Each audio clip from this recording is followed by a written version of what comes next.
Praise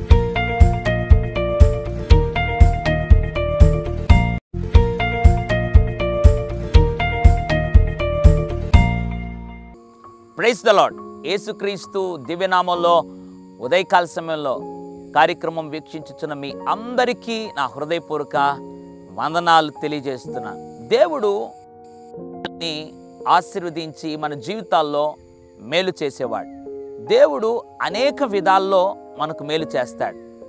అనేక పద్ధతుల ద్వారా దేవుడు మనకు మేలు చేస్తాడు.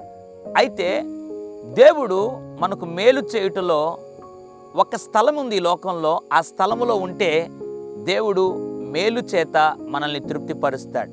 ఏ స్థలం అది అని ఆలోచిస్తున్నావా? పరిశుద్ధ గ్రంథంలో నుండి కీర్తన 65వ అధ్యాయం 4వ వచనం.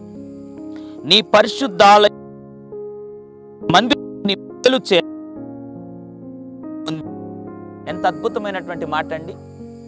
నీ మందిరములోని మేలు చేత మేము తృప్తి పొందేదము అని దేవుని వాక్యంలో రాయబడి ఉంది. అవును, మందిరములో మేలుంది. ఆ మేలుతో దేవుడు నిన్ను తృప్తిపరుస్తాడు. నీ జీవితంలో దేవుడు ఎందుకు మేలు చేయలేకపోతున్నాడో తెలుసా? మందిరపు అనుభవం నీలో లేదేమో. మందిరముకు నమ్మకంగా, మందిర కార్యక్రమాలకు నమ్మకంగా, మందిరం అంటే ఆసక్తి, శ్రద్ధ నీకుంటే ఆ మందిరములో మేలుంది. ఆ మేలు చేత దేవుడు నిన్ను తృప్తిపరుస్తాడు. నీ జీవితంలో కావలసిన ప్రతి అవసరతను తీరుస్తాడు. కాబట్టి నీ జీవితంలో మందిరమును ఎక్కువగా ప్రేమించాలి. మందిరమును ఎక్కువగా ప్రేమించి ఆసక్తి చూపిస్తే, అందులో ఎక్కువ సమయం గడపడానికి నువ్వు ఇష్టపడితే ఆ మందిరములో మేలుంది. ఆ మేలు చేత దేవుడు నిన్ను తృప్తిపరుస్తాడు. కాబట్టి నీ కుటుంబంలో, నీ వ్యక్తిగత జీవితంలో, నీ వ్యాపారంలో, నీ బిడ్డల జీవితంలో మేలు చూడాలని నువ్వు ఆశపడుతున్నట్లయితే మందిరములో ఎక్కువ సమయం ఉండడానికి అలవాటు చేసుకో.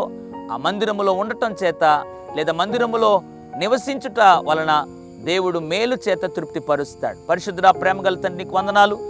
మందిరములోని మేలు చేత మేము తృప్తి పొందేదామని రాయట్లుగా ప్రభా, ఉదయకాల సమయంలో ఎవరైతే మందిరములో మేలుంది, ఇక మీదట నేను మందిరములో ఉండాలి, ఎక్కువ సమయం గడపాలని తీర్మానం చేసుకుంటున్నారో వారందరినీ జ్ఞాపకం చేసుకొని అట్లు మందిరంలో జీవించే భాగ్యం దయచేసి మేలుతో తృప్తిపరచమని యేసు నామములో ప్రార్థిస్తున్నాను తండ్రి. ఆమేన్.